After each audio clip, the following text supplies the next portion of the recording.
Hi, I'm Lin. And I'm Leo. Welcome back to Yoga with Lin and Leo. And welcome back to our travel series. And today we've got a lovely practice for those of you who are feeling stiff after a long journey. So as well as being really good if you come in from a long flight, maybe a long haul flight, this is a great sequence to do of an evening or an afternoon where you come back, you got home, you're a little bit tired, a little bit fatigued, and you need to just stretch the body out again in preparation for bedtime and the rest of your evening. Yes, it's definitely perfect for that. So hopefully you're on your mat and follow us for Adho, Mukha, Svanasana. I'll just say before we start, Yeah. we're deliberately scaling down the equipment here because if it is, if you have just turned up at a hotel having been on a long flight, you probably won't have got very much stuff with you. So a belt is always useful to put in your luggage if you're going anywhere.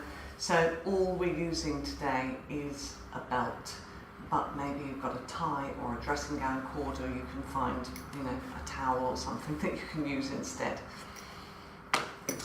Okay, so we start with Adho, Mukha, Svanasana. This is a really good pose to just open the diaphragm and get the legs and the hips moving, get a little bit of strength back into the body. It's such a tremendous, great practice. Adho, Mukha, Svanasana, dog facing down. So press into those palms. If you're new to the site, then maybe this is a new pose for you, but if you're regular, then you'll know this pose.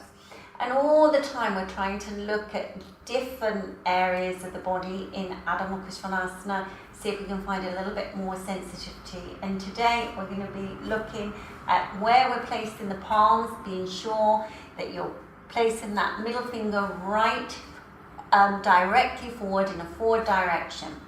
You can see that Leo's just placed it. And then pressing down with the palm of the hand, tuck your toes under, and before you lift up, lift your frontal pelvic rims, not this area, just the pelvic rim. That's it. So you saw that difference in Leo's spine when I asked to lift these pelvic rims. So easy to move this upper body, but this needs to remain absolutely as a collector of the soft tissue fiber. So see that you lift those pelvic rims, tuck your toes under and come up. Exactly that. Be in this action. Now, start working with the four corners, and what we would call the four corners is the palms and the balls of the feet. So see that you spread the toes and you press down into the balls of the feet and you reach into those back heels so strongly. Reach into, have a really nice stretch and extend back. Be sure that the knees are nice and straight. So if you're new to yoga and your hamstrings are strong, then this takes a little bit of time. So keep practicing Adho, Mukha, Svanasana. And then soften your knees and bend back onto your heels for Adho, Mukha, Virasana. And extend forward. So this is a really beautiful pose again to rebalance the breath, extend through the side waist, and really again getting some sort of stability back into the body, but also with the nature of the position, it's a really nice soft forward fold. It's a forward action, it's an extension. So you can stay in this pose for a little while, just be aware and observe your breath, your inhalation, your exhalation, and then slowly coming up. Okay, we're coming into the supine actions now. So we're coming into Supta Padangustasana. So some of you will be aware of this pose. This is when we start our leg lifts. So we're going to come down onto the floor. So there's a starting point to this.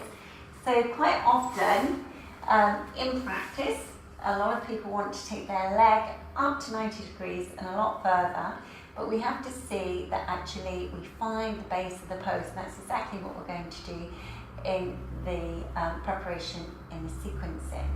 So you're going to straighten both legs, extend both legs. Okay, So just going to move the buttocks a little bit this way because it's just a little bit offline. That's it. Alright. So what's really important in a leg lift is that we think the leg stops right at the crease of the thigh, but actually goes all the way up towards the ribs. So we have to see that we get length in the body as well as length in the legs. So it's a two-way extension. You've got to reach those heels away, and then you've got to see you extend out of the pelvis. Now the best way to do this is to reach those arms above your head. So extending those arms in this way, and you get this really nice extension.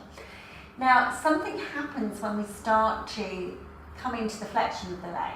Quite often the belly will puff, or it's difficult to go a long way in that action.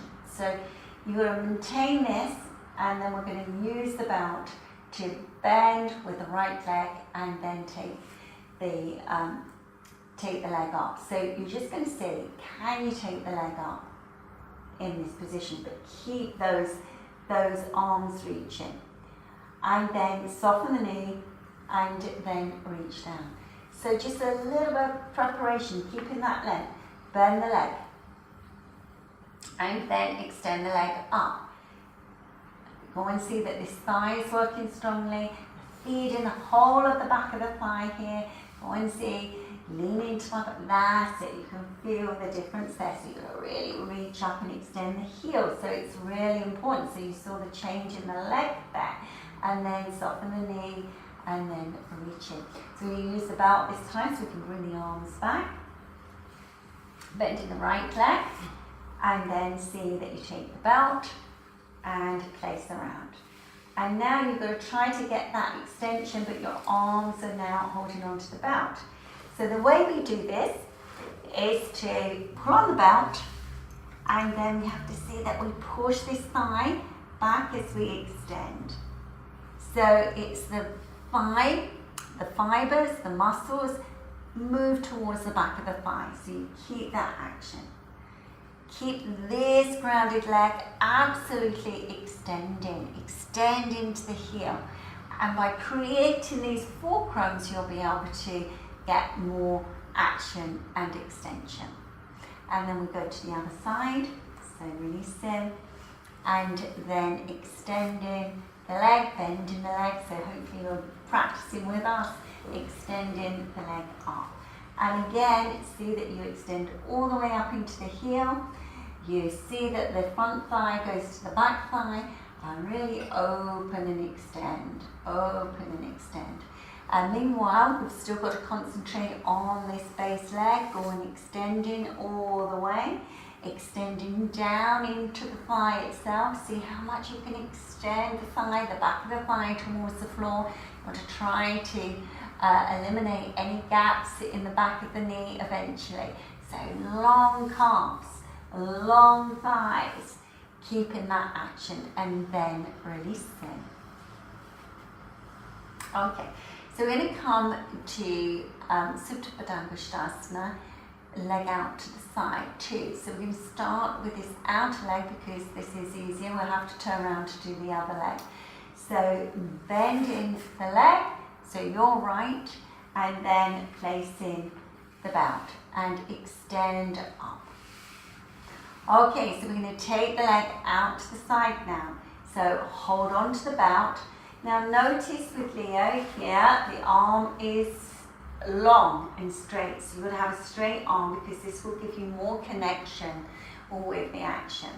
And you've got to see that you hold down with this grounded leg and then take the leg out to the side. So extending down with that grounded leg. So if you're in your hotel room, or if you've got access to a leg of a chair or a unit, you can always use the opposite hand to leg to give you a little bit more of a fulcrum. This is always good. Because what we're trying to do is to get this hip really firmly down. So you want to see that the grounded leg and the grounded hip are really anchoring down so strongly and rooting the pose. And then bringing the leg back. And then releasing the leg. So we're going to show you now on your left leg. Now extending the leg up and then hold on to the belt. And then see, can you take the leg out to the side? So you can see here that Leo wants to go with that leg. It's quite a heavy weight. So you've got to really concentrate on extending. You see, I'm giving Leo a little bit of a helping hand here by actually just keeping these thigh muscles working strongly to connect. So go and see that you're getting that action strongly. And then releasing the leg and bringing it back. So we're not in these positions for very long, but you can repeat them. So do repeat them several times once you get an idea of the sequence here. So we're going to now take the leg across. We're going to show you now with the leg across, taking the leg up. So this can be really challenging for so many people. So keep this leg absolutely, the grounded leg, absolutely straight and strong, extending into the heel. And then extend the leg across the body, any amount. So try not to overly tip the pelvis. You're going to pull back into the root of the thigh, all of this. Pull back into the root of the thigh. Get that action. So it's quite a strong action, it's quite challenging, but it's really lovely for the back. So those of you who are challenged by tight hamstrings, difficult back, just do what you can and gradually improve and increase it as time goes on. All right, and releasing, and then releasing. We're just going to show you on the other side. Extending the legs. And then taking your left leg now over towards the right. So keep that action, extend. Now you have to see that you keep this grounded leg absolutely grounded and strong. And there's a pulling back of the thigh bone right up into the socket. So hold on to the belt, reach the foot into the belt so you get even more action. So some of you may find this really challenging.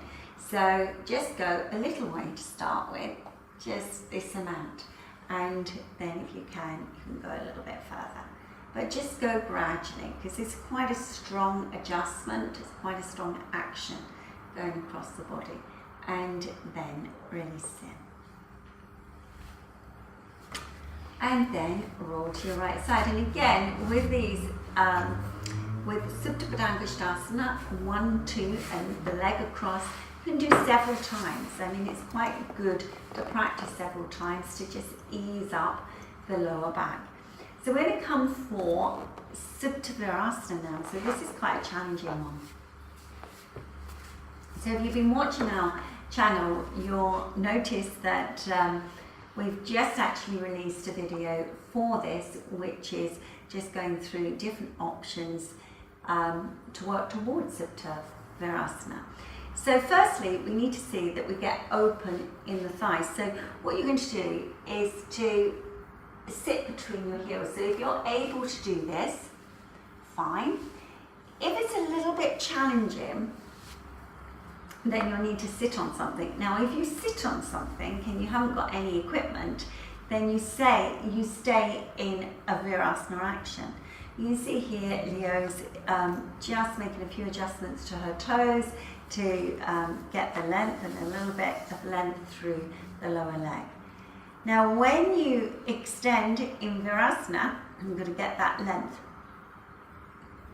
So the shoulders are nice and open, and then we start to take ourselves back.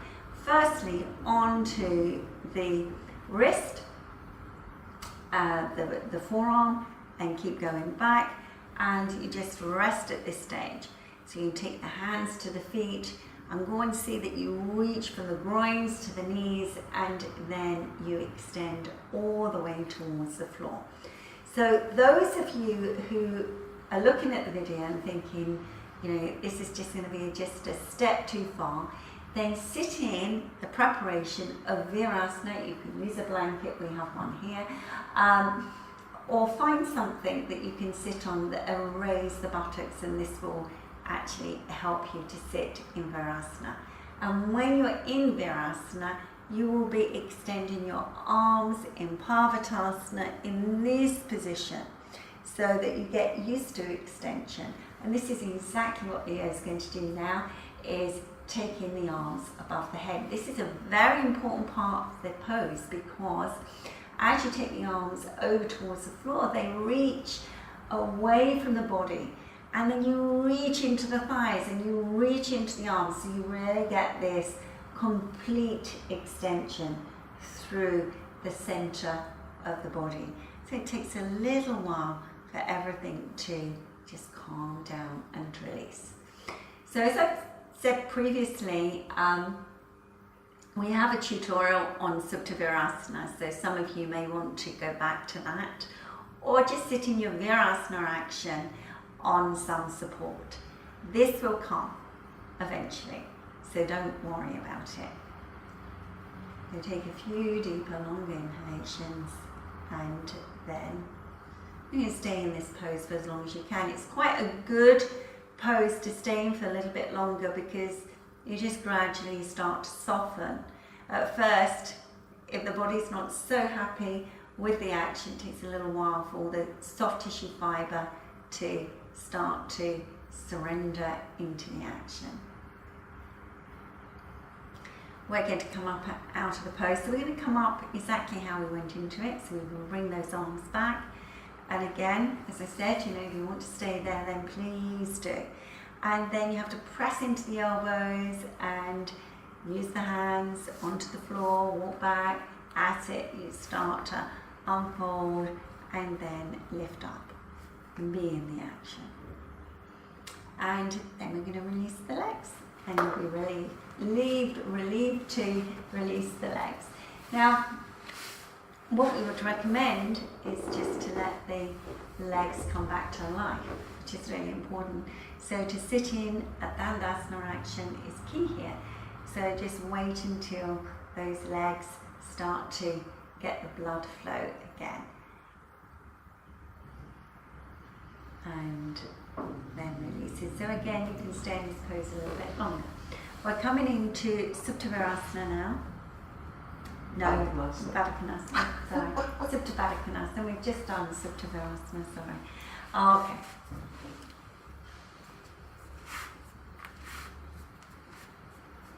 So you can see that Leo's taking her legs into Padangustasana. Now the toes are open. This is absolutely fine. If you've got stiff hips, then it's very difficult action to practice without, opening the feet. So this is a good action to practice, just a little bit more opening in the hips. And then see that you take yourself back. Now this is the difficult part, because this is when we start to lift the thighs again. So you've got to see that the lift comes through the center of the body as you go back. As you go back. Go on to the forearms and then start to go back completely. So there's lots of different ways of working in this action. So you're going to reach those arms above the head again. But this time you're going to fold at the elbow and then reach back. So again, you have this two-way extension. This is really lovely to practice. So soft inhalation and exhalation. Now if you find it quite challenging to be in this position, then you can lift the feet up, find a pillow somewhere, or if you do have some yoga equipment with you, then place a couple of foam pads underneath your feet, and this should ease the hip action. Fold the arms the other way.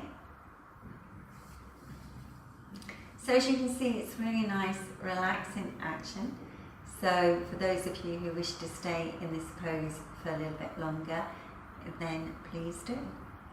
We're going to come out of the pose in just a moment and come back into our Sukhasana action. So to do this, you need to bring your thighs together and then releasing the arms down to the sides and then rolling to your side. and then coming up. So change sides. Okay. So we hope you enjoyed that session. It's a very nice evening time session, whether you've arrived on a flight or whether you're just wanting a nice relaxing sequence before you go to bed. It should help you sleep. Yes. So thank you for joining us today. Please press the like button if you like it. Please comment. We do try and answer the comments as quickly as we can. If you have any views or want to ask us anything, then please do let us know. Thank you for joining us today. Namaste.